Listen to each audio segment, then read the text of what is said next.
el punto de vista de los médicos. Después van a venir otras presentaciones para hablar cómo se preparó el resto del equipo para poder enfrentar juntos este desafío. Entonces, algunas cosas del contexto, en qué momento nos empezamos a preparar, cómo nos fuimos preparando, cuáles fueron los desafíos más importantes, cómo se ventila un paciente con máquina de anestesia, cómo nos organizamos nosotros los anestesiólogos para enfrentar este desafío, algunos desafíos no técnicos, que les voy a comentar que no nos preparamos para eso y nos dimos cuenta que teníamos que hacerlo igual, y cómo fuimos solucionándolo, los resultados que tuvimos en nuestra unidad y una pequeña conclusión. Entonces, un poco el contexto, ya la pandemia de COVID todos la conocen, la estamos sufriendo. Esta vez son los números de casos registrados en Chile progresivamente. Ya por ahí, por marzo, nosotros empezamos marzo, abril, veíamos las noticias que pasaban en España, en Italia, veíamos que esto nos iba a llegar acá, así que se empezó a conversar mucho teóricamente, y el dilema de la última cama, que son cosas que me tocó manejar desde el punto de vista ético. Pero ya fines de abril, principios de mayo, los números empezaron a aumentar. En este momento de acá, principios de mayo, el hospital empezó a aumentar progresivamente sus camas de UCI, y ya por aquí, por mediados de mayo, como vemos acá, el 19 de mayo, Mañalich, que era el ministro de Salud de la época, pone presión a las clínicas privadas para aumentar las camas de cuidados intensivos. Entonces nosotros, nuestro hospital ya se estaba haciendo cargo de antes, pero decidimos hacer un esfuerzo extra, y esa fue la habilitación de más camas. Como recién les comentaba, 40, 100, eso era el número global de los dos hospitales. En el hospital central teníamos 32 camas, tuvimos que pasar a 75, y las últimas camas fueron las que creamos en los quirófanos de cirugía cardiovascular. Las otras camas eran camas de cuidados intermedios que fueron subidas a cuidados intensivos, de UTI a UCI, pero estas fueron las primeras camas que no estaban en una unidad concebida originalmente para tratar pacientes, sino que fueron concebidas como quirófanos de cirugía y fueron totalmente retransformados. Hubo que hacer algunos cambios en la planta física que después Jessica les va a comentar un poquito más. Organizar equipos de trabajo, también Jessica les contará un poquito más sobre cómo armamos, cuáles eran las distintas disciplinas que tuvimos que estar involucrados y cómo nos organizamos. Para nosotros, desde el punto de vista médico, lo más importante fue ver cómo usamos las máquinas de anestesia para ventilaciones mecánicas prolongadas, y cómo organizamos inicialmente el flujo de pacientes, cuál era nuestro plan, que por supuesto nunca lo pudimos realmente realizar, y cómo terminamos trabajando efectivamente. Aquí vemos un poco los números de los pacientes que tratamos en el hospital, el más grande, donde aumentamos estas camas a 75. Este pequeño pic fue cuando efectivamente abrimos la unidad, se notó, de ahí algunos pacientes fueron extubados, trasladados, y de ahí se notó el aumento significativo. Espero que esta imagen les dé un poco de esperanza que después de algún tiempo las cosas van a ser mejores. Esta es la planta física. Escogimos estos pabellones porque, a diferencia de los pabellones de cirugía general, estos tienen dos torres por cada quirófano, por lo tanto podíamos implementar dos pacientes con un espacio bien delimitado y así sacar máximo provecho al espacio físico. La parte un poco más técnica, las máquinas de anestesia, las máquinas en general no están diseñadas para ventilaciones a largo plazo, pero ya en relación a la crisis COVID se empezaron a fabricar recomendaciones tanto nacionales como internacionales. Las que nosotros usamos fueron estas de la Sociedad Americana de Anestesiología, y la recomendación de la Sociedad Chilena de Anestesiología en conjunto con la Sociedad Chilena de Medicina Intensiva. Eh, Estas recomendaciones hay algunas que tienen incluso un resumen muy ejecutivo que nos ayudó bastante a irnos adentrando en cómo ventilar pacientes con las máquinas de anestesia. Nosotros partimos por escoger, seleccionar de todas las máquinas que tiene el hospital, aquellas que daban los modos ventilatorios básicos. Ya con eso el 70% de las máquinas quedaron fuera, nos quedamos solo con una cantidad un poco más reducida de máquinas. Tuvimos que hacer la elección. Hay dos maneras de ventilar a los pacientes. Uno, las máquinas de anestesia trabajan con flujos cerrados, o sea, con circuitos cerrados, semicerrados, semiabiertos o abiertos. Cuando uno hace los cerrados, semicerrados o semiabiertos, temas técnicos, uno tiene que tener sistemas para capturar el CO2 que exhala el paciente. Los ventiladores de la UCI son todos sistemas abiertos. La ventaja de tener sistemas no abiertos 100% es que uno puede ahorrar un poco el flujo de gases, pero a costa de tener esta cal para absorber el CO2. La manipulación de la cal implica mucho más riesgo para el personal de salud. Por eso nosotros como institución optamos por manejarlos como sistemas abiertos, de esta manera disminuir la manipulación a una costa de gastar un poquito más de oxígeno. Y para esto lo que hay que hacer es que el flujo de gases frescos sea el 120% de la ventilación minuto del paciente, y no tiene que ir haciendo ajustes constantemente si la ventilación minuto va cambiando, y con este 120% uno se asegura que el paciente no reinale, así es que nosotros al final no usábamos cal, y al mismo tiempo es lo más efectivo. 250 tampoco reinala, pero estamos gastando un poco más de gas, así que nosotros nos atuvimos siempre a este 120% para hacerlo más costo efectivo y bajar un poco el riesgo del personal al tener que manipular menos cal y otras cosas. Lo que sí teníamos que poner filtros EPA en la rama aspiratoria. Estos fueron los filtros que nosotros optamos por poner. Lo poníamos en donde se conecta la rama aspiratoria con la máquina de anestesia. Y esto porque el sistema Scavenger, que es para eliminar los gases que exhala el paciente, lo ideal es que estén conectados a un sistema de eliminación central y sean tratados y eliminados. En nuestro hospital, solo una sala cuenta con el sistema Scavenger funcional, ninguna de las de cirugía cardiovascular, así es que los gases que exhalaban los pacientes quedaban en el ambiente, pero gracias a los filtros EPA, filtros de alta eficiencia, nos pareció era un ambiente seguro, y la verdad es que no tuvimos contagiados por al menos estas razones.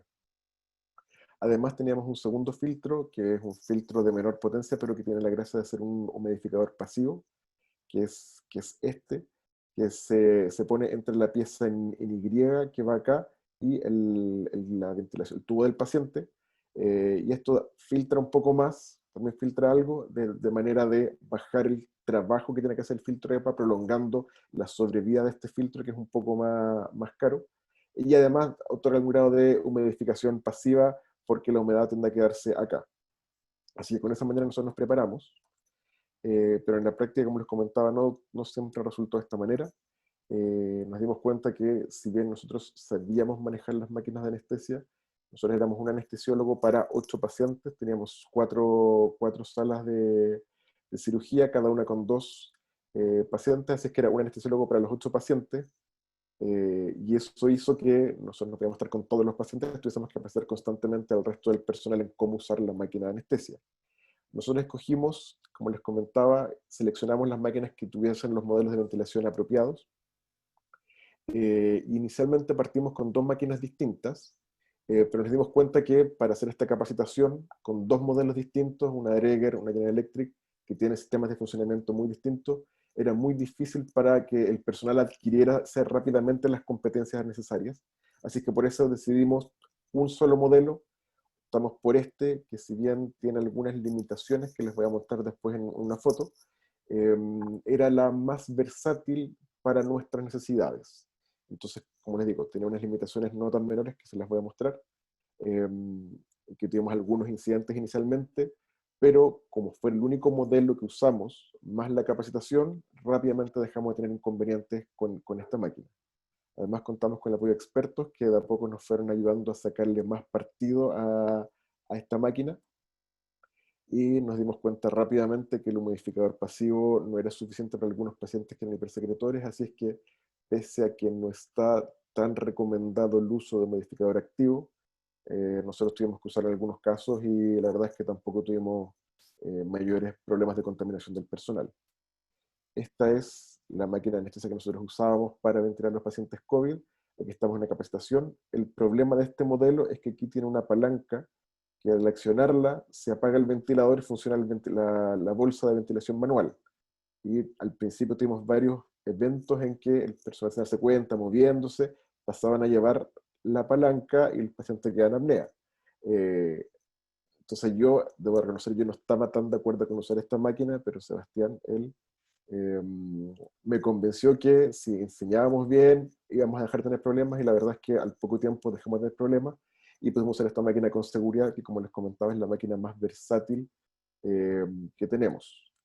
Ahora, para los anestesiólogos siempre tenemos el problema de cuando la máquina no puede o no se la puede, como decimos en Chile, para ventilar a un paciente, porque una máquina de anestesia, por muy buena máquina que sea, en la práctica no es un ventilador, tiene problemas en los sensores de flujo. Esta máquina es, nosotros hicimos varias mediciones, la que tenía el mejor sensor de flujo, pero el motor para el flujo de aire inspiratorio no es tan potente. Entonces tuvimos que empezar a hacer el ojo, como decimos acá, ir aprendiendo qué pacientes son los que efectivamente se ventilan con seguridad con la máquina de anestesia, en términos de gasometría, por ejemplo, y aquellos pacientes en las que la máquina de anestesia no era capaz y teníamos que cambiarlos a un ventilador de UCI convencional. Inicialmente pensábamos que la imagen podía ser algo clave, la verdad es que no fue así. Con un paciente con radiografías así uno pensaba que no iba a poder, y sí se la podía, y finalmente el parámetro que para nosotros fue definitorio fue la distensibilidad. Cuando la distensibilidad era menor a 25 ml por centímetro de agua, la máquina de anestesia no era capaz, y en esos casos hacíamos las gestiones para conectar al paciente a un ventilador convencional. Independiente de la posición, pacientes que estaban en prono con distensibilidades mejor que eso, con la máquina de anestesia no teníamos mayores inconvenientes en ventilarlos. En cuanto ¿Has al visto equipo, esa radiografía? en cuanto al equipo de trabajo, cómo nos organizamos nosotros, los médicos, la verdad es que hay distintos esquemas de organización en cada Esas institución. imágenes algodonosas. No, Timmy, está bien. Eh, ya, hubo algunos otros hospitales, por ejemplo, que iban mandando de manera aleatoria a anestesiólogos a hacerse cargo de estos pacientes. Nosotros optamos por un sistema lo más estable posible. Tuvimos un sistema de cuarto turno. Un día trabajábamos de 8 de la mañana a 8 de la noche, el día siguiente de 8 de la noche a 8 de la mañana el día siguiente, y después teníamos libre. Así que éramos 4 personas que estuvimos lo más establemente posible a cargo de esta unidad, trabajando en esta unidad. Yo en la práctica dejé de hacer anestesia por completo durante 2 meses y me aboqué por completo a trabajar acá. Y las razones que usamos para convencer al resto del equipo de que esto era lo más adecuado es que era por la continuidad del paciente. Era mejor para los pacientes que fuese el mismo equipo que les estuviese viendo de manera constante, y bajar la alternancia, porque así cada uno de nosotros, los médicos que estábamos trabajando en la unidad, íbamos acumulando experiencia. Y reconozco que el primer día quedé agotado trabajando, pero progresivamente cada vez adquirí más práctica y me era más fácil enfrentar a estos pacientes. Y para potenciar el trabajo en equipo, porque, como les va a comentar después más adelante Jessica, era un equipo bastante estable, entonces tenía sentido que nosotros también fuésemos una parte más del equipo lo más estable posible para irnos conociendo y así trabajando de mejor manera. Contamos con el apoyo de los intensivistas del hospital. El doctor Bujea, que ustedes conocieron, por ejemplo, estuvo con nosotros bastante tiempo, al menos en las mañanas, apoyándonos con algunos consejos y algunas decisiones de algunos pacientes más complejos. Y aquí tenemos una foto del equipo. Ellos son las autoridades del hospital, que no estaban trabajando aquí, pero todo el resto de nosotros son los que estuvimos ahí constantemente, y estuve trabajando con ellos codo a codo durante 2 meses. Claro, al principio tratando de conocernos un poco, viendo cuáles eran las maneras de trabajar de cada uno, pero progresivamente ya pudimos, estábamos todos fuera de nuestra zona de confort trabajando, pero ya armamos un equipo de trabajo bastante afiatado y que trabajamos bastante bien, la verdad. Algunos desafíos no técnicos que nadie nos comentó, y que no nos preparamos adecuadamente, que aprovecho de comentarles, es la ficha clínica electrónica. En nuestro hospital existe una ficha en papel, nosotros pensábamos que con eso bastaba y era suficiente. La verdad es que hay que hacer algunos registros electrónicos, y nosotros como anestesiólogos no estábamos acostumbrados, por ejemplo, a hacer epicrisis que tienen que ser electrónicas, y empezamos las gestiones para poder hacerlo, y resulta que la plana mayor del hospital no consideraba que los anestesiólogos teníamos que hacerlo. Así que tuvimos bastantes reuniones para que nos dejaran hacer este tipo de cosas, y ahí lo logramos. Algo que también nos costó bastante es manejar el sistema de notificación electrónica ministerial. Existía una página web para ingresar a los pacientes, y cuando uno se da cuenta que hay un manual para aprender a usar la página web, se da cuenta que la página no es amigable. Me imagino que esto también les pasa a ustedes, que los sistemas de registro están hechos por gente que no está trabajando y les cuesta, y por lo tanto no conversan mucho con la realidad, pero bueno, es parte de. Otro de nuestros grandes desafíos es comenzar a ver temas de rehabilitación. Como les comentaba, yo soy anestesiólogo. El trabajo de los terapeutas ocupacionales, por ejemplo, me era totalmente ajeno.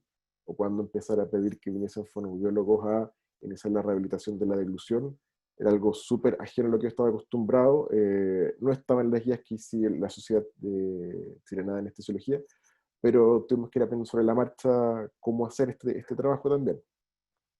La entrega de malas noticias también fue una parte que nos dimos cuenta que no estábamos preparados adecuadamente.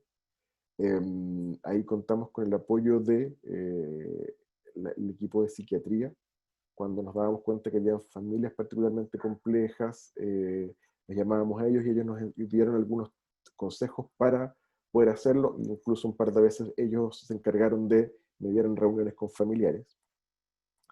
Y la parte quizás más compleja es el manejo de fin de vida, principalmente para nosotros anestesiólogos que no estamos acostumbrados a esto y el resto del equipo tampoco.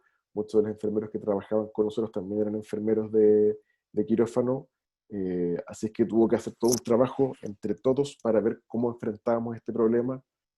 Lo enfrentamos, como dice aquí, continuar el cuidado. De alguna manera alguien del equipo nuestro, de los médicos, éramos 4, detectaba un paciente que probablemente iba a tener un desenlace fatal.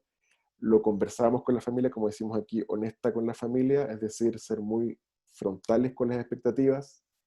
Un consejo que nos dieron por ahí es que muchas veces la familia hace como un gesto de entenderlo, a veces se pone a llorar y uno intenta ser optimista y decirle, bueno, pero vamos a hacer todo lo posible, y con eso uno borra con el codo lo que escribe con la mano. Así es que aprendimos a decirle, las cosas no se ven bien, vale que fallezca, te vamos contando, y ser testigos de la pena de la familia sin dar falsas expectativas.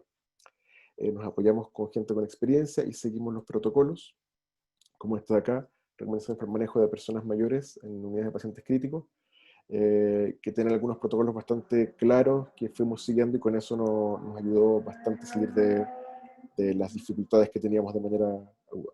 ¿Cuáles fueron algunos resultados? Estos no están totalmente actualizados. Atendimos en esta unidad 42 pacientes. Nuestra manera ideal cuando empezamos a pensar en esto era que nosotros íbamos a hacer una unidad para descongestionar a las UCIs. Es decir, la UCI recibía un paciente, lo intubaban, decía el manejo, cuando estaban en la fase estable de 4 o 5 días, nos lo mandaban a la unidad. En general ya un paciente que está en prono, por ejemplo, evoluciona favorablemente, lo supinábamos y ahí lo mandábamos de vuelta a la UCI a hacer el destete de la ventilación mecánica. Este manejo ideal de ser una unidad solo de descongestionar y de estar con los pacientes que requieren solo tiempo, lo pudimos hacer solamente en el 10% de los casos. Nosotros recibimos a 15 pacientes de la UCI y estos 15, 4 después los devolvimos para que ellos hicieran el destete. La gran mayoría de los pacientes vinieron de la urgencia, así es que tuvimos que nosotros tomar la decisión de intubarlos, nosotros ver el manejo inicial. De estos, 7 trasladamos a UCI, 5 fueron porque efectivamente la máquina de anestesia no fue capaz del manejo inicial, el resto todos con máquina de anestesia y algunos ventiladores que nos prestaron pudimos manejarlo. 2 fueron porque nunca fueron pacientes COVID, así que fueron derivados de las unidades de pacientes no COVID. Estos unidades de servicio ya no están porque la unidad la cerramos hace ya 3 semanas. Y tuvimos solo 2 fallecimientos en la unidad de los pacientes que trasladamos. Uno de estos y uno de estos también fallecieron después en una UCI normal. Quizás como para ir cerrando la presentación, decirles que este es un gran desafío, implica que tenemos que ir de la zona de confort, y eso implica mucho cansancio, mucho trabajo, sobre todo en la fase inicial, o cuando uno está en la mitad del túnel y piensa que esto no se va a acabar, pues la verdad es que sí se acaba. Requiere preparación, requiere evaluación, partimos una semana, que claramente los requerimientos aumentaron de manera mucho más rápida que estamos preparados. A las 2 semanas reevaluamos, hicimos algunos ajustes en el funcionamiento de nuestra unidad, nos dimos cuenta, por ejemplo, el tema de las malas noticias, ahí contactamos a la gente de psiquiatría, seguimos trabajando, al poco tiempo otra reevaluación, y fuimos progresivamente mejorando nuestro modelo de trabajo. Y la verdad es que fue una buena experiencia, muchos de los que estuvimos trabajando ahí lo recordamos hasta con algo de nostalgia, eh, porque la dinámica que creamos en el equipo de trabajo fue muy buena. Esta es una de las fotos que lo muestra. Este fue uno de nuestros pacientes estrella que estuvo con nosotros 2 meses. Con él tuvimos que aprender mucho de rehabilitación, llamar al psiquiatra para ver cómo manejábamos la depresión, y en un día que estuvo particularmente bonito lo sacamos a mirar el horizonte para darle esperanza a él que él tenía salida adelante, para darnos también nosotros esperanzas que podíamos ir adelante de esta situación. Muchas gracias.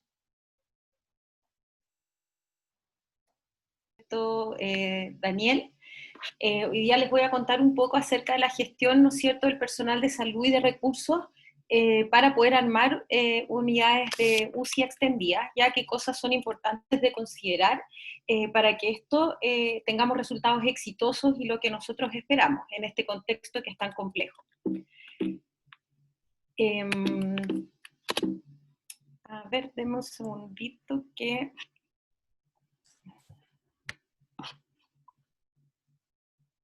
Deme un segundo.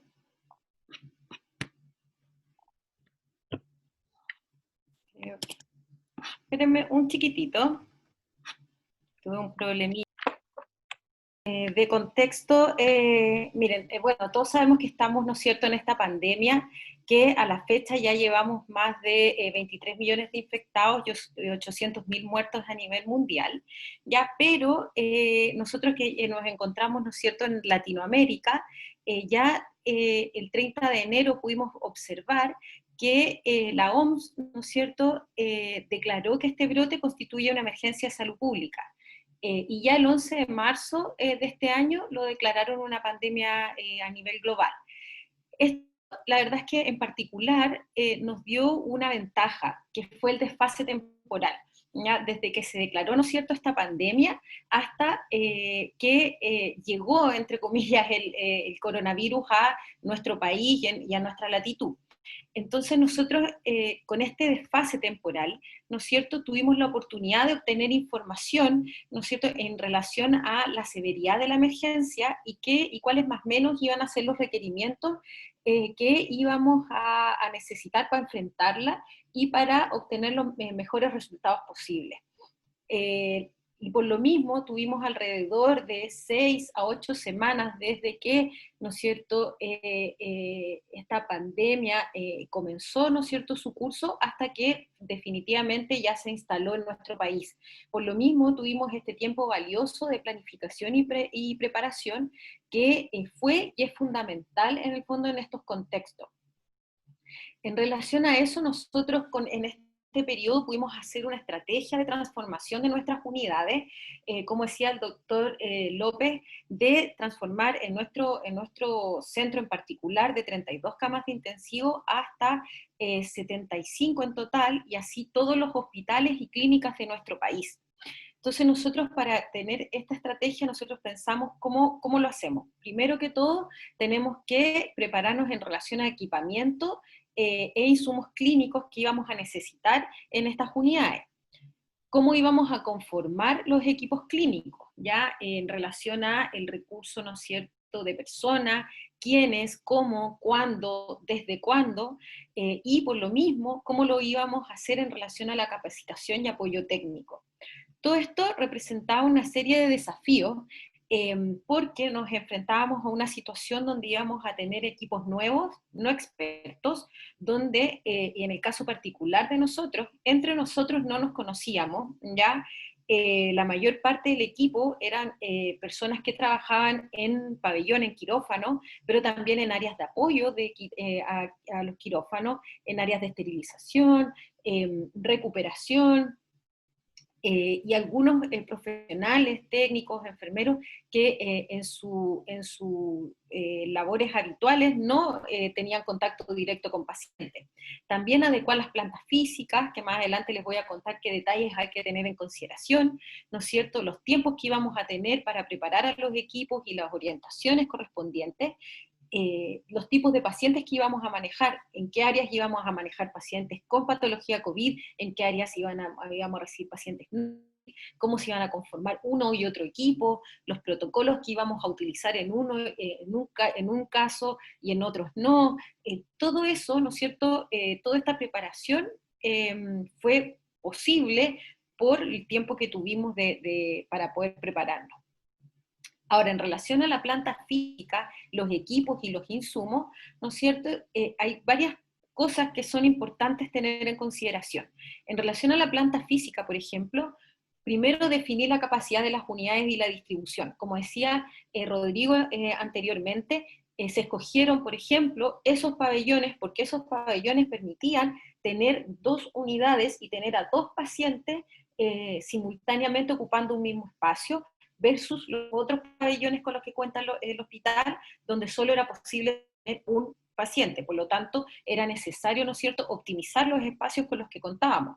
También lo mismo pasa con las unidades de recuperación, por ejemplo, cómo se iban a disponer las camas, el espacio que había para disponer esas camas, las unidades de pediatría, cómo iba a ser necesario transformarlas, etcétera.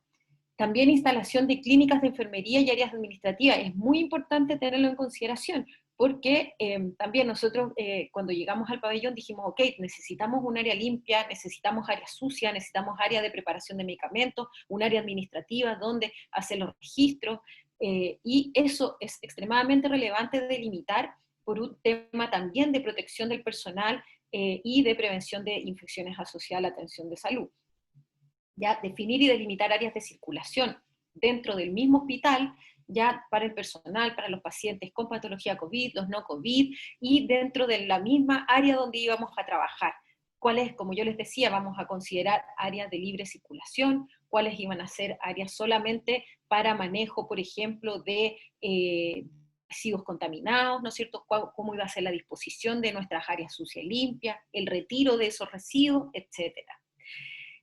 En relación al equipamiento, muy relevante es tener un catastro y un chequeo de los equipos clínicos, ¿ya? Con cuántas camas, cuántas camas necesitamos, cuántos monitores, cuántas bombas de infusión, si se nos acaban las bombas de infusión, cuál va a ser nuestro plan B, ¿no es cierto? Y todos esos detalles que en lo posible no nos pueden pillar en el fondo desprevenidos, ni ir solucionándolo sobre la marcha, en la medida de lo posible tener un plan B o un plan C de cómo lo vamos a hacer. Y también la disponibilidad, no podemos probablemente pretender abrir 100 camas de unidades intensivos cuando la verdad es que no tenemos la disposición de camas, monitores, infusión, bombas de infusión. ¿Ya? Determinar los equipos con los que debe contar cada unidad de paciente. Por ejemplo, si vamos a manejar pacientes en ventilación mecánica, pronado, de extremo, qué es lo que yo necesito, ¿no es cierto?, para darle al paciente una terapia adecuada y de manera segura.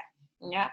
Por ejemplo, si tengo cuánta red, necesito red de oxígeno, necesito red de aire, necesito flujómetros, necesito camas, bombas, todas esas cosas que van a hacer la diferencia en el fondo entre la terapia que yo puedo entregar y con qué seguridad se la puedo entregar al paciente. Si voy a manejar en mi unidad pacientes que no van a caer en ventilación mecánica, y si caen en ventilación mecánica rápidamente van a ser trasladados, perfecto, quizás no voy a necesitar los mismos equipos que los voy a necesitar en el otro, ¿ya? Y comunicación continua con los equipos de mantención a cargo de los equipos clínicos, ¿ya? Eso significa que si yo necesito algo con suma rapidez, tengo que tener el contacto de esa persona para tenerlo rápido, ¿ya? Y si necesito que mejoren algo o un equipo ya no funciona, que lo repongan rápidamente. En términos de los insumos clínicos también, definir cuáles van a ser mis insumos críticos, asegurar la disponibilidad. Nosotros armamos una unidad de cuidados intensivos en un pabellón, en un quirófano, donde los insumos que se usan en un quirófano normalmente son totalmente distintos a los que se usan en el manejo de un paciente crítico. ¿Ya? Por lo tanto, tuvimos que armar una especie de bodega periférica con un stock mínimo de insumos que eran necesarios para atender a estos pacientes, ¿ya? Tubuladuras de ventilación mecánica, filtros humidificadores, filtros como los que mostró Rodrigo, cánulas nasales de alto flujo, jeringas, todo lo que fuera necesario tener y obtener rápido, frascos de cultivo, etc. Como yo les decía, si es posible formar un área de bodega periférica donde podamos disponer de estos insumos, y también aquellos insumos que yo voy a necesitar como elementos de protección personal para el personal de salud. Eso es extremadamente relevante, no nos pueden faltar mascarillas, pecheras, guantes, siempre asegurando, ¿no es cierto?, valga la redundancia, la seguridad y la atención para el paciente, pero también para el equipo de salud. ¿Ya? Y igual que en términos del equipamiento, siempre tener una comunicación continua con el área de bodega, farmacia, ropería. Nosotros teníamos una comunicación muy directa con químicos de intensivo, que nos ayudaba también a resolver algunos problemas que pudiéramos tener con algunos elementos, ya con algunos medicamentos. Ahora, en términos de la conformación de los equipos clínicos, yo aquí quiero hacer harto énfasis que si bien nosotros podemos armar en términos de la infraestructura física y de los insumos una UCI o una UCI extendida con todos los elementos que necesitamos, si no tenemos un equipo o sea, un equipo preparado, dispuesto, ¿no es cierto?, y bien cohesionado, probablemente el éxito que tengamos no va a ser el que nosotros buscamos, ¿ya? El equipo clínico es fundamental para el éxito que podamos tener en esto. Por lo tanto, lo primero que debemos hacer, ¿no es cierto?, es definir las dotaciones que vamos a necesitar en términos del equipo de enfermería, equipo médico, kinesiólogo, la disponibilidad que vamos a tener de una terapeuta ocupacional, ¿no es cierto?, de una fonoaudióloga para poder rehabilitar a los pacientes que van a llegar a nuestra unidad a posterior, y en este sentido es muy importante también hacerlo lo más objetivamente posible, dentro de las capacidades que tenga el centro. Ya, como a modo de sugerencia, ojalá, ¿no es cierto?, poder utilizar el NAS, que es un instrumento validado en el español, que nos ayuda a categorizar carga laboral y nos ayuda también a determinar cuánta relación enfermera-paciente, técnico-paciente, necesitamos kinesiólogo-paciente, pues necesitamos para atender de manera segura a nuestros pacientes. También podemos consultar recomendaciones de expertos, evaluar capacidad de cobertura de dotación definida, siempre considerando también la realidad de nuestro centro. Acá tenemos algunas recomendaciones de la Sociedad Chilena de Medicina Intensiva, de dotación de personal de kinesiología, recomendaciones de dotación de personal de enfermería en este contexto, que también nosotros consideramos al momento de armar esto. También es importante el entrenamiento. Entrenamiento del equipo es totalmente fundamental en términos del uso de elementos de protección personal, pero también en protocolos de cuidado, flujos de atención, y cuidados de enfermería en pacientes críticos, ya sea pacientes críticos, cuidados transversales, y también cuidados específicos para pacientes COVID. Los protocolos, nosotros en nuestro centro generamos muchos protocolos de cuidado para pacientes con COVID, por lo tanto, los profesionales que iban a trabajar y que se iban a desempeñar en estas áreas, también era muy importante que conocieran estos protocolos y que lo hicieran parte de su labor diaria. Si es que tienen la posibilidad de lograr orientar a estas personas algunos días, algunos turnos o por algún periodo en las áreas de cuidados intensivos con enfermeros expertos, sería ideal, porque ellos también ahí, en definitiva, más allá de la capacitación que se puede hacer vía online, o a través de talleres, siempre el aprendizaje se logra más rápidamente a través de la práctica propia. Estos son algunos ejemplos de las capacitaciones que se hicieron en nuestro centro, ¿no es cierto? Cursos de cuidados de enfermería en este contexto. También la Sociedad Chilena de Medicina Intensiva tiene publicado mucho material respecto a cuidados y manejo de estos pacientes, capacitaciones en nuestra red, ¿no es cierto?, de salud Secristum, justo en conjunto con la Escuela de Enfermería. Acá tenemos una capacitación que hicimos en el pabellón para manejo de paciente prono. Esta foto fue en el pabellón que nosotros abrimos y que estuvimos más o menos un poco más de 2 meses ahí, trabajando con los chiquillos, y la misma foto que mostró el doctor López, donde están 2 de los anestesistas que estuvieron trabajando con nosotros, capacitándonos de las máquinas de anestesia para los que no estábamos muy familiarizados con ella.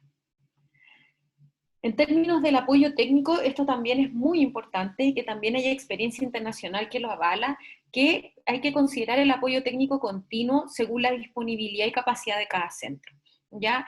Visitas de enfermería intensiva y de médico intensivista son extremadamente relevantes. Nosotros tuvimos la fortuna de poder contar con una enfermera asesora técnica que estaba de lunes a viernes, ¿no es cierto?, que yo cumplí ese rol, ¿no es cierto?, mientras estuvimos en pabellón, donde podíamos evaluar constantemente a los pacientes, ¿no es cierto?, también establecer un continuo, cómo iba evolucionando, y también apoyando al equipo de enfermería en términos técnicos y de la práctica de enfermería como tal. Y también una enfermera jefa de turno rotativo. Contábamos con una enfermera de intensivo que rotaba, había una por turno, y que esto fue muy, muy importante también en el éxito, en el fondo, y en el desempeño que pudimos tener como equipo en el pabellón, porque logramos tener equipos bastante bien conformados, afiatados, y que fueron continuos en el tiempo.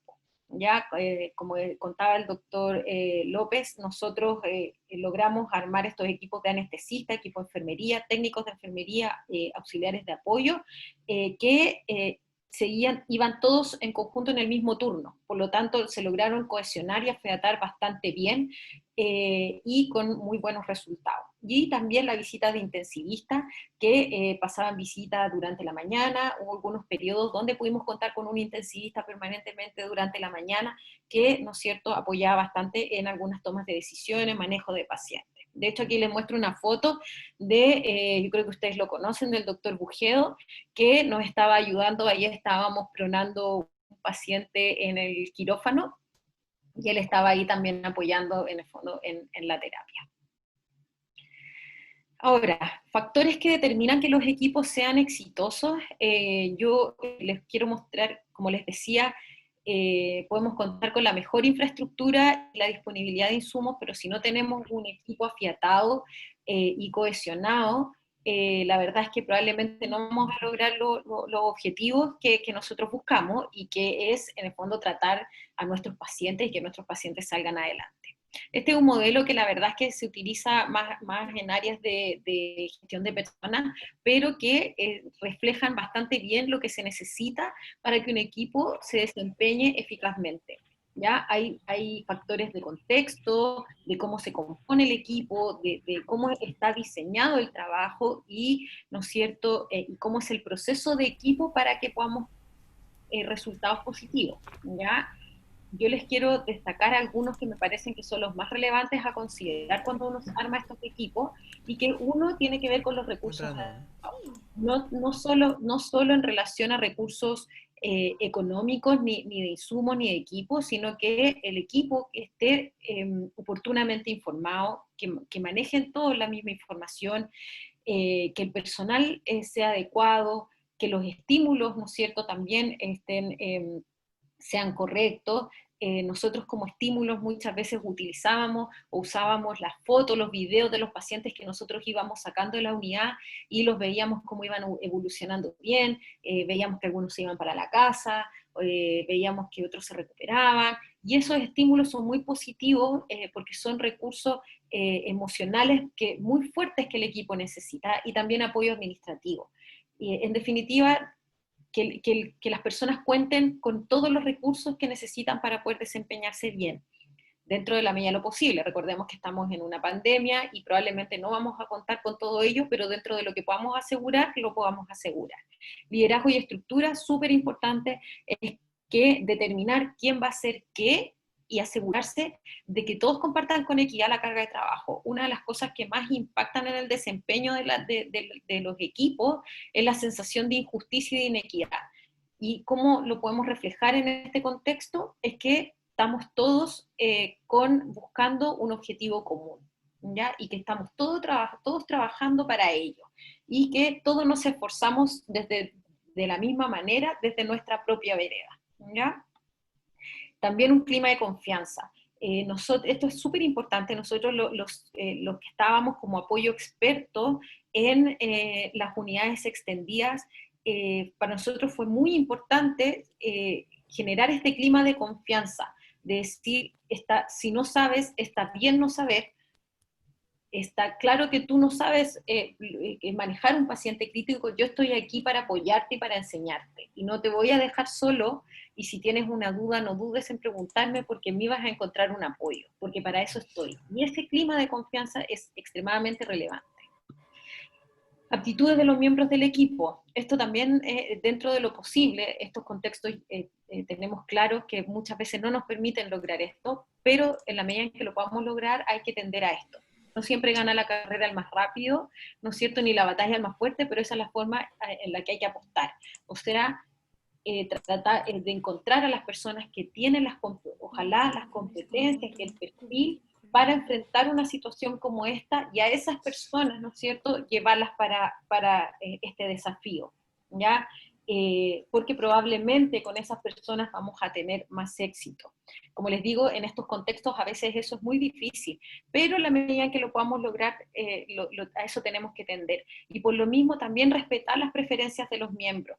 Muchas veces hay muchas personas que les da temor, ¿no es cierto?, enfrentarse a estos pacientes, y también a veces, la mayoría de las veces, esos temores no tienen mucho fundamento, y en la medida en que uno les muestra que la verdad es que tomando las medidas de prevención, de precaución, utilizando muy bien los elementos de protección personal, la verdad es que no debería pasar nada. Nosotros tuvimos yo me atrevería a decir que muy poquitos contagios en la unidad, a pesar de que teníamos la mayor cantidad de personas que trabajó ahí, eran personal no experto. Y también en la medida en que se pueda, si una persona por motivos personales, no se siente capaz de enfrentarlo y lo verbaliza, y es posible no someterlo a este nivel de estrés, también respetar eso, también es muy importante. Y en relación a lo mismo, también creemos que es muy importante el apoyar a las personas cuando se enfrentan a esto. Aquí, en estos contextos, hay mucho estrés, hay mucha ansiedad, hay mucha angustia de lo que a lo que nos vamos a enfrentar, porque no sabemos cómo nos va a ir, no sabemos qué va a pasar, hay mucha incertidumbre. Por lo tanto, tenemos que cuidar a nuestros equipos. Hay que cuidarlos. Nosotros en nuestro centro tenemos una experiencia muy bonita en que ¿no es cierto?, se otorgó, se planificó, ¿no es cierto?, esta plataforma que se bautizó Lugar Seguro, donde la gente podía ingresar desde su casa, desde el hospital, donde nos enseñaban prácticas de cómo cuidarnos, de cómo tratar de relajarnos. Era un espacio en el fondo de desconexión, y donde la gente también podía acudir al apoyo psicológico si es que lo necesitaba o lo consideraba necesario. De hecho, aquí una foto de nuestros psicólogos. Ellos nos ayudaron y todavía nos están ayudando con nuestros equipos. Ellos van a las unidades, conversan con las personas, se reúnen con ellas, y incluso si es que evalúan que una persona necesita alejarse un tiempo, ¿no es cierto?, de esto, también ellos gestionaban aquello. Así que también fueron muy importantes en todo este periodo.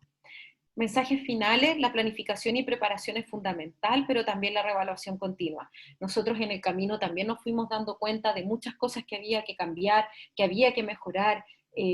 Fuimos descubriendo maneras distintas de trabajar. Éramos un equipo absolutamente nuevo, no nos conocíamos entre nosotros, entonces fuimos descubriéndonos cómo trabajar mejor, y eso la verdad es que nos ayudó bastante. Mantener comunicación constante con los equipos de apoyo, lo que yo les decía: mantención, farmacia, equipos médicos, con todos los equipos de apoyo. Formación de equipos clínicos y definición de roles y liderazgos claros, y cuidar y apoyar a los equipos constantemente, creando ambientes seguros y confiables.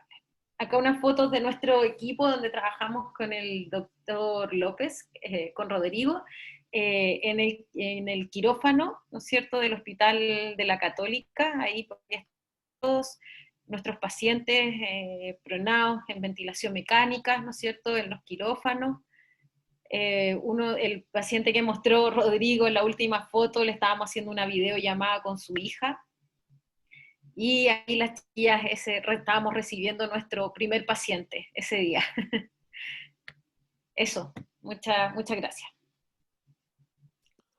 Muchas gracias, Jessica, por tu presentación, bastante clara y muy práctica. Ahora damos la bienvenida a la enfermera Macarena Antauer.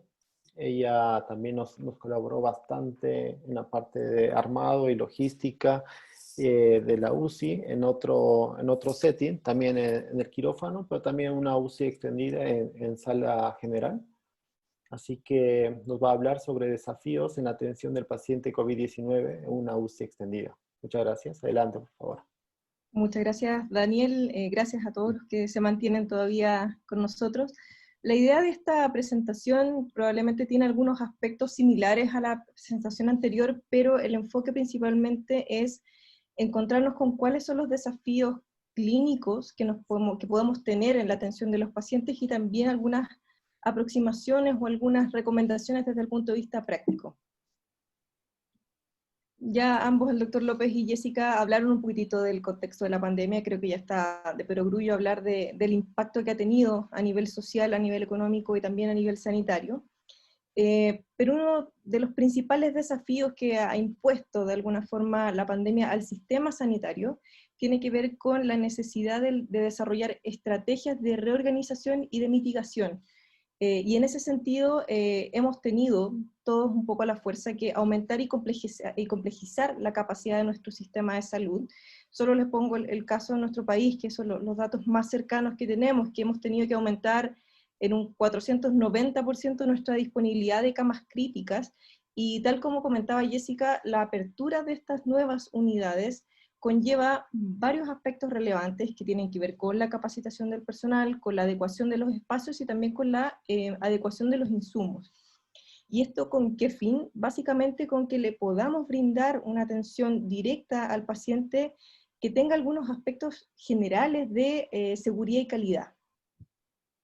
Ahora, la verdad es que todo esto en el discurso puede sonar bastante sencillo, lo podemos tener bastante claro, pero la verdad es que estamos en un contexto social, mundial, que es bastante desafiante, donde no solamente tenemos esta pandemia, la verdad es que desbaratada por todo el mundo, sino que también desde el punto de vista clínico, nuestros equipos se han visto sometidos a una alta presión y una alta carga. Y eso de alguna forma hace que este camino hacia la atención segura y de calidad no sea tan llano, no sea tan simple como nos gustaría.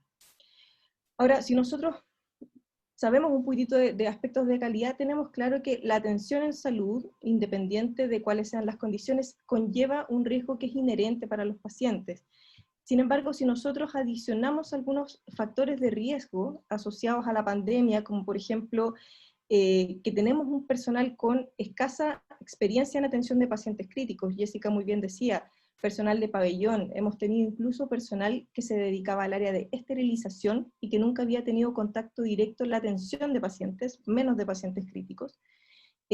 Capacitación teórica en contexto de crisis, hemos hablado mucho de capacitación y vamos a hablar un poco más de capacitación, pero la verdad es que la situación de la capacitación en la realidad es lejos de ser lo ideal que a nosotros nos gustaría. Estamos sometiendo a equipos de personas que nunca han tenido contacto con pacientes críticos a clases teóricas en un tiempo muy acotado, donde también la situación de crisis hace que ninguno de nosotros pueda reaccionar y absorber la información de la forma que quisiéramos, y también hemos tenido que fijar prioridades.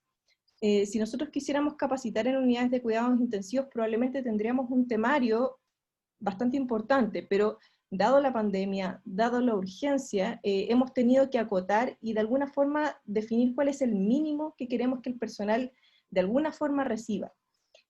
Hay falta de conocimiento, de protocolos, de técnicas, de procedimientos, o sea, de procedimientos y también de equipos. Y eso es súper importante. Muchos de los riesgos asociados a la atención de pacientes tiene que ver con que a veces no nos damos cuenta cuando tenemos situaciones que son potencialmente riesgosas, y eso tiene que ver con que no estamos, o los equipos no están familiarizados con las alarmas, con el funcionamiento, y la verdad es que todo eso va sumando a que los pacientes de alguna forma tengan un mayor riesgo dada la atención en salud. Y también tenemos unidades reacondicionadas, que son espacios físicos no óptimos. Jessica nos contaba anteriormente toda la cantidad de estrategias para tratar de generar espacios lo más óptimo posible, pero creo que estamos, o podemos estar todos de acuerdo en que la realidad no es el ideal. Si pudiéramos no usar estas unidades, claramente no las usaríamos. También estamos frente a una patología que, si bien nos hemos ido adaptando y conociendo con el paso del tiempo, nos sigue dando bastantes sorpresas en el día a día, por lo tanto es una patología que nos sigue sorprendiendo. Tampoco nos podemos desconocer, si bien Rodrigo y Jessica hablaban del bajo porcentaje de personal contagiado, la verdad es que nosotros somos una muestra quizás no representativa de todo el universo de personal clínico en nuestro país, y el contagio del personal es una realidad, y eso hace que necesitemos recambio y cobertura. Por lo tanto, si bien nosotros podemos partir con un equipo inicial, la apertura de estas unidades ectópicas o externas, hay una posibilidad real de que este personal sufra contagio, tratamos de evitarlo, pero hay una posibilidad real de que este personal se contagie y tengamos que recambiarlo por un personal que no ha recibido la capacitación o la orientación. Y tampoco hay que dejar de lado que existe temor, estrés y angustia. La literatura lo ha mostrado bastante. Solo ponernos en el caso de que personas que no han recibido ningún tipo de formación de un día para otro tienen que cambiar su desempeño laboral a un área que es bastante hostil, donde tenemos pacientes muy graves, y esta pandemia nos ha hecho tener que recibir pacientes muy graves. Lo que decía Rodrigo en un inicio, nosotros queríamos ser una unidad de desahogo, es decir, los pacientes que van evolucionando ya hacia la salida, y la verdad que nos hemos visto con que tenemos que recibir a los pacientes más graves, porque lamentablemente la situación así lo exige. Entonces, ¿qué es lo que nos pasa en la actualidad? Que todos estos factores de riesgo, ¿cierto? En un contexto donde ya basalmente existe un riesgo inherente, ¿ya?, a la atención de salud, hace que nos encontremos lamentablemente y de forma más frecuente con eventos que comprometen la calidad y la seguridad. Y eso lo hemos visto, de todas maneras, en nuestras experiencias durante la pandemia, un aumento en los desplazamientos de dispositivos invasivos, y eso lo hemos visto principalmente en los tubos orotraqueales, sobre todo en los pacientes en decúbito prono, algunos desplazamientos de catéteres venosos centrales, líneas arteriales, errores de administración de medicamentos. En el fondo hay que entender que parte de este personal nunca ha estado familiarizado ni con las presentaciones, ni con la forma de preparar medicamentos o administrarlos, y esto lo estamos haciendo en un contexto probablemente de emergencia, de urgencia, donde la verdad es que todos los que hemos trabajado en unidades de cuidado intensivo sabemos la presión con la que trabajamos en el día a día. Lesiones por presión, y quiero ser muy enfática, esto es uno de los principales problemas o dificultades que hemos tenido, y que está dado principalmente por el aumento de la sobrecarga laboral. Ha habido mucho trabajo, y la inexpertise de los equipos también lleva un poco a, de repente, tener que dejar estos aspectos de lado por la atención, por la aspiración, por cosas que son más técnicas, pero que al final todo va constituyendo el cuidado de calidad y seguro para los pacientes. Es decir, podemos tener un paciente que tiene la sedación correcta, que está bien ventilado, no tiene sincronías, no tiene ningún desplazamiento de dispositivos invasivos, pero que finalmente queda en nuestra unidad o en nuestra institución porque tiene una lesión por presión de tal grado que requiere cirugía o requiere un abordaje ya un poquito más invasivo. Entonces, finalmente, esto puede parecer muy superficial, pero finalmente gran parte de complicaciones tienen que ver también con esto, con las lesiones por presión, en la zona facial, en los pacientes de cúbito prono, en todas las zonas de apoyo, y también en la zona sacra. También infecciones asociadas a la atención de salud. Un aspecto muy importante también, que uno de los eventos que puede comprometer la seguridad de los pacientes tiene que ver con la detección tardía de situaciones potencialmente graves. Hay muchas cosas que los equipos, llámese enfermeros, técnicos y médicos, somos capaces de alguna forma de detectar de forma temprana, y así evitamos alguna complicación grave. Si se nos desconecta un ventilador, si tenemos algún dispositivo que no está bien fijado, si tenemos alguna bomba que está sonando de manera extraña, probablemente el equipo con experiencia lo puede solucionar a tiempo y puede evitar una complicación mayor. Sin embargo, uno de los aspectos que hay que tener mucha precaución en estas unidades son que todos estos detalles, de alguna forma, que no se detectan de forma temprana, pueden generar potencialmente una complicación bastante mayor. Y también este punto que no quiero dejarlo de lado, que si bien no es un evento que compromete calidad y seguridad de los pacientes, sí ocurre mucho, que es el impacto en la salud mental del personal.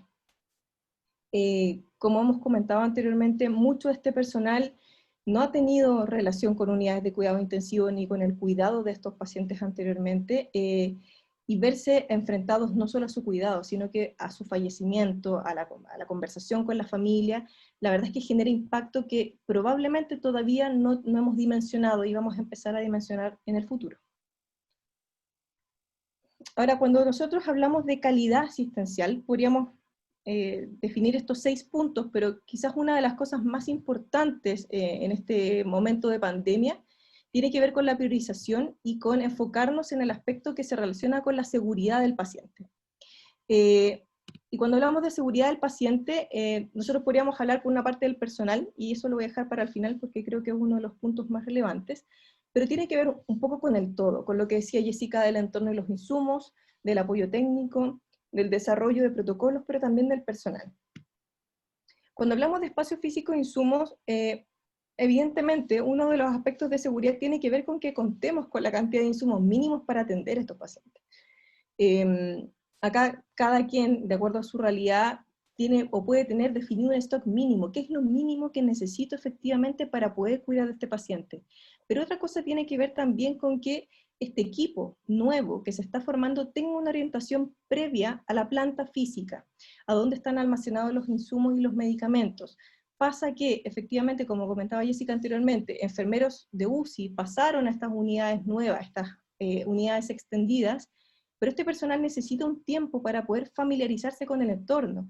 Porque ¿qué pasa? Que si tenemos situaciones de emergencia, donde tenemos que abrir el carro de paro, tenemos un paro cardiorrespiratorio, alguna situación grave, y el equipo no está suficientemente familiarizado con el espacio físico, probablemente vamos a perder tiempo, nuestra reacción no va a ser tan adecuada como quisiéramos, y probablemente no vamos a tener un buen desenlace con los pacientes. Conocer las áreas de evacuación, es decir, que el equipo de alguna forma se sienta seguro en el espacio, sepa dónde están las cosas, sepa dónde puede acudir, sepa a quién puede acudir. También otra cosa que es importante es la distribución de acuerdo a las necesidades del equipo.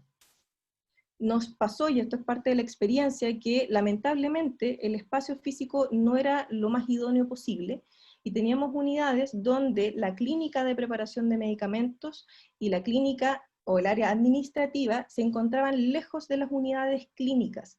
Y eso es un tremendo desafío para los equipos, porque implica que el personal, cuando está escribiendo, evolucionando a los pacientes o preparando medicamentos, se encuentra lejos de las áreas clínicas, lejos del sonido de los monitores, lejos del sonido de las bombas, lejos del sonido de los ventiladores mecánicos. Por lo tanto, si no está en nuestro poder reorganizar la unidad, probablemente esto es un aspecto que tenemos que tener muy en consideración, y es cómo podemos no perder la visión de los pacientes mientras realizamos el resto de nuestras actividades.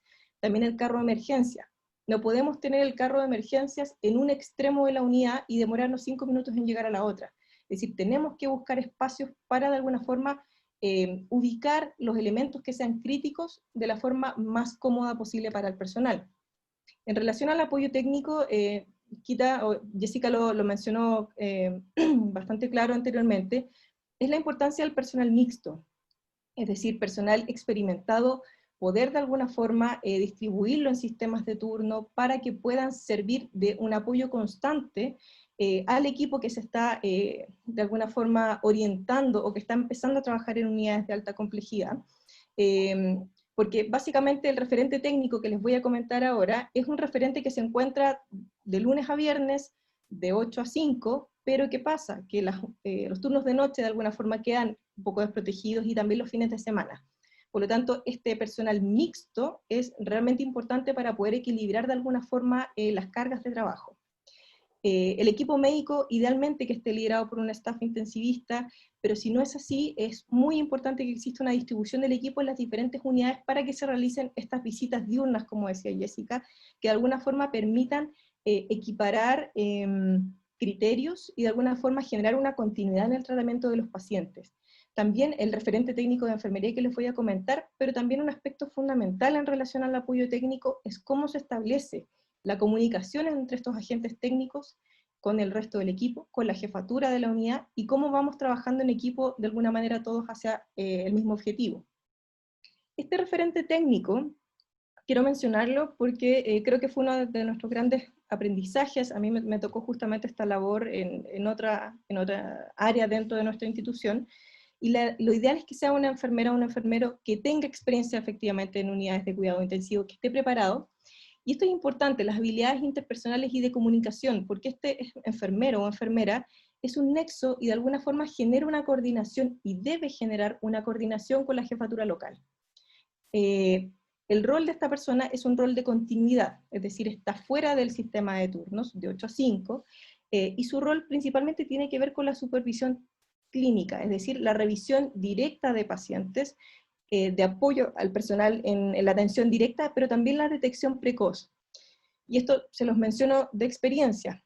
¿Qué es lo que nos tocaba hacer en la mañana? Revisar uno por uno los pacientes, la fijación de sus dispositivos invasivos, las bajadas, es decir, nos tocaba de alguna forma como referentes técnicos no solamente velar por aspectos relacionados con la seguridad, sino que también con aspectos relacionados con la calidad asistencial. Por lo tanto, este rol me parece que es una de las cosas, de los grandes aprendizajes que hemos tenido, sobre todo porque tiene un impacto importante en términos de mentoría y modelaje, en términos de capacitación del equipo constante y también de la difusión de los protocolos, que lo vamos a ver ahora.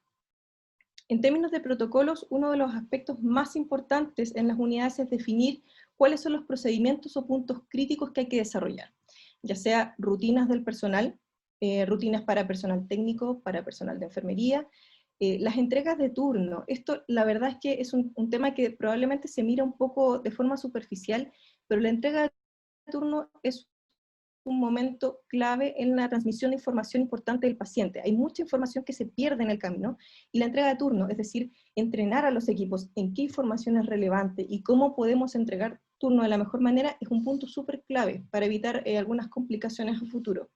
También cuidados críticos, generales, perdón, del paciente crítico, preparación de administración de medicamentos, y aquí un aspecto que a nosotros nos sirvió mucho fue tener en la clínica de preparación cartillas recordatorias de la dilución, de la preparación, de cuidados importantes, qué medicamentos se deben proteger de la luz, qué medicamentos debemos pasar en más o menos horas. ¿Ya? Probablemente la gente que está experimentada en UCI no lo requiere porque lo tiene muy incorporado en su rutina, pero para estos equipos que están partiendo, dejar recordatorios de los puntos críticos que no tenemos que olvidar es tremendamente importante. Algunos procedimientos críticos, sobre todo en términos de pacientes COVID, como intubación, el weaning de esteta y la extubación, cuidado de dispositivos invasivos, urgencias y traslados. Urgencia, ¿cuál es el procedimiento en caso de un paro cardiorrespiratorio, en caso de una extubación, en caso de que perdamos la vía aérea en un paciente con traqueostomía? El traslado es un momento también de mucho riesgo para los pacientes, cuando los trasladamos a escáner, cuando tenemos que hacer cualquier tipo de traslado, también es un punto crítico, y de alguna forma normarlo es tremendamente importante. Lo que hacía en mi caso, por ejemplo, como persona técnica, era acompañar a cada uno de los equipos cada vez que tenía que hacer un traslado a un examen, por ejemplo, y no habían tenido experiencia en eso. Creo que eso es parte del modelaje, e ir acompañando a estos equipos a que vayan de alguna forma familiarizándose un poquito más con la rutina del servicio. Y también un aspecto que es bien importante en términos de procedimientos, tiene que ver con todos estos aspectos de humanización, que es el fallecimiento de los pacientes, la comunicación y el ingreso de familiares, que son cosas que también generan bastante estrés en los equipos, sobre todo cuando no están muy familiarizados con eso. También es promover las fuentes de información confiables, es decir, tengamos un repositorio, generemos un repositorio, una carpeta donde el personal pueda ir en sus días libres o dentro del turno y ver información crítica, clave que tenga que tener, así, pero que no pueda olvidar durante el turno, y también revisarlo en conjunto con el equipo y efectivamente ponerlo en práctica. Ciertos protocolos no los bajamos y no fomentamos su puesta en práctica por parte de los equipos, la verdad es que no sacamos mucho con solo desarrollarlos porque sí. En relación al personal, efectivamente, como decía Jessica, es muy importante establecer una dotación adecuada. Estas son las dotaciones que se establecen en nuestro país como recomendaciones de la Sociedad Chilena de Medicina Intensiva, y probablemente ustedes tienen que definirlo también, o lo tienen definido de acuerdo al Ministerio de Salud. Pero también establecer un horario de turnos razonable, seguro, y definir los tiempos de descanso. Uno de los principales riesgos que se ha visto en la atención directa de pacientes tiene que ver con la sobrecarga y el cansancio en los equipos de salud. Acá también estuvimos con toque de queda, y estamos todavía con toque de queda, Por lo tanto, los sistemas de turno tuvieron que adaptarse, ya sea o a 24 horas, o a que el personal que estaba de día tuviera que salir antes por problemas de locomoción y por problemas justamente con el toque de queda. Por lo tanto, es muy importante que el equipo establezca una adecuación y una adaptación para favorecer, primero, la seguridad del personal, y dos, también el descanso. No sacamos nada con tener al personal haciendo 24 horas, 3 días seguidos, si finalmente eso va a implicar que el personal probablemente se va a cansar, se va a exponer, y asimismo también se van a exponer los pacientes. Disponibilidad de elementos de protección personal, y si tenemos escasez de elementos de protección personal, entrenemos al equipo en cómo los podemos cuidar. Hay alguna evidencia también en relación al uso extendido de elementos de protección personal, por lo tanto, eso tiene que estar súper claro. Proporcionar asesoramiento psicológico y espacios de contención, y generar canales de comunicación muy claros, y eso en general, no solamente en contexto de pandemia, se ha visto que disminuye los riesgos de eventos adversos y de complicaciones en general, como reuniones matinales, que nosotros les llamamos safety huddle en los equipos, participación de todo el equipo de forma multidisciplinaria en las visitas médicas, y también establecer canales de comunicación con la jefatura, cosa que el equipo pueda tener la facilidad o la confianza para poder acercarse y transparentar si está teniendo problemas o dificultades y cómo los podemos solucionar. Y finalmente, un aspecto fundamental es la educación y la capacitación. Con esto voy terminando. Creo que si bien a nivel internacional no hay gran evidencia, sí hay experiencia descrita, y uno de los aspectos fundamentales que se ha hablado como un factor que disminuye los riesgos en la atención de los pacientes en esta pandemia tiene que ver con la capacitación del personal, y ya sea capacitación en aspectos generales, como cuánto vive y cuál es la estabilidad del virus en superficies, limpieza y uso de desinfectantes, higiene de manos, uso de PP, el enfoque principal en cómo retirarlo y cuánto duran estos elementos, el uso de los espacios compartidos y los protocolos institucionales en relación a COVID, pero también capacitación en relación al manejo de pacientes críticos. Como les contaba, probablemente tenemos que hacer un currículum abreviado de cuáles son los puntos relevantes que tenemos que abordar con este personal, pero claramente en contexto de pandemia debemos abordar el distrés respiratorio, la ventilación mecánica, el manejo de la vía aérea, es decir, las protecciones que tenemos que utilizar cuando se intuban los pacientes, los tipos de filtros que hay que utilizar en los ventiladores, el prono en ventilación mecánica y como prono vigil, que hemos visto que es una técnica que ha disminuido de forma importante el uso de la ventilación mecánica invasiva, la cánula nasal de alto flujo, el weaning, la traqueostomía. Hemos visto muchas complicaciones, y no solamente en este centro, en general, por manipulaciones de la traqueostomía, sedación, drogas vasoactivas y delirium, que también son cosas que hemos ido aprendiendo que se presentan con bastante frecuencia en los pacientes COVID. La prevención de infecciones asociadas a la atención de salud, probablemente este no es el tema más popular cuando uno conversa sobre aspectos clínicos, pero es un tema que puede aumentar la mortalidad de nuestros pacientes, aumentar la estadía hospitalaria, aumentar los costos en salud, es decir, tiene muchas complicaciones, y básicamente esto tiene que ver con capacitar al equipo, no solamente de enfermería, sino que al equipo médico y principalmente al equipo de las TENS, y tiene que ver mucho estos aspectos con el correcto desarrollo o desempeño desde el punto de vista de cuidados de aseo y confort, ¿ya? También la prevención de las UPP, de las lesiones por presión, y que tiene que ver con hacer énfasis en aspectos tan generales, pero que son muy importantes como el cambio de posición. Todavía no se ha descubierto algún apósito o alguna crema que logre de alguna forma disminuir los riesgos de úlceras por presión más que el cambio de posición. Así que eso es un aspecto muy importante en los equipos, y también capacitar en algunos protocolos específicos que sus unidades estén desarrollando en relación a COVID y al manejo del paciente crítico.